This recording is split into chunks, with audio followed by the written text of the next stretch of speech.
Welcome back. Let's talk about changing any of the tilt's settings. Now the settings fall into three categories. First is global settings, and this affects how the tilt plays all the time. Preset settings affect how the tilt plays when a numbered preset is the current preset. Patch settings define the sounds that the tilt's internal synthesizer makes, and there are 9 of those internal patches. We'll cover the details of each of these in other videos, but this video is on how to use the tilt screens and buttons in general to make setting changes. To do that, I'll go to global settings first, and you can see when the tilt arrives from the factory, the bottom bell button is what activates global config. You can see that on the tilt screen, and the first setting ready to be changed is tilt sensitivity. We won't cover that in detail, but I just want to show you how the buttons work. Using valve 1, it decreases that value down to the minimum. Valve 3 increases the value up to the maximum. And valve 4 resets it to the factory default value. Now valve 2 is for cycling between different global settings or any of the preset or patch settings when they're on screen. I'm going to stop on level note because that one's easy to demonstrate how changes happen. And any changes you make are active immediately. So I'll show you a few changes in each category, mostly so you can see how the buttons work. In all cases, valves 1 through 4 have the same function. So in global settings, we are at the level note of C5, which is note 72 in MIDI language. I'll play a note. You can see it lands on middle of the staff C, and it sounds like a C5.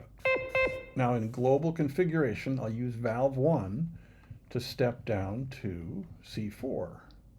And now you can see on screen, with the tilt still level, that note is a low C, sounds a low C, and it appears a low C. You can use valve 3 to increase it, or you can use valve 4 to reset to the factory default value.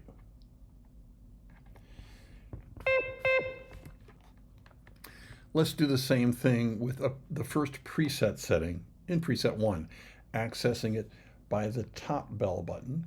It says it is changing transpose.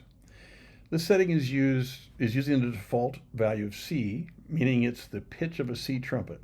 And we can tell that it's the default preset's value because of the asterisk preceding it.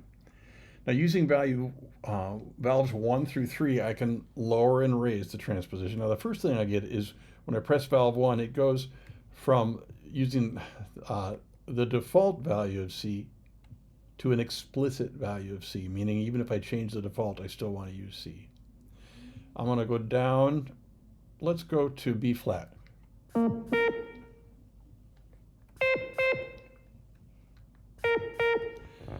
Now this brings up an important point, and that is, what is the default preset? That preset is a special preset that's set aside that you can change for your most common settings that you want to use in most of your numbered presets.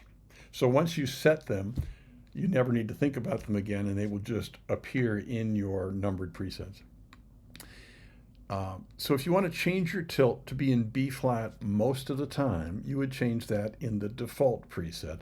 We'll go over this in more detail later, but just to remind you, if you press the preset select button and touch all 4 top valves, you'll end up editing the default preset. I'm going to change its transpose level to a B flat.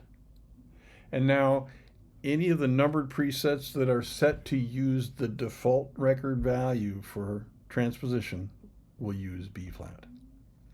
Now this is a powerful feature with a default preset and 8 numbered presets, and it can take a bit to get your head around it. For now, this has been a quick overview of the use of the buttons and the screen to change settings. There are other videos digging in to the details of global, preset, and patch settings, and I'm using the iOS application, Digibrass Connect, to do all of these same things on a larger screen.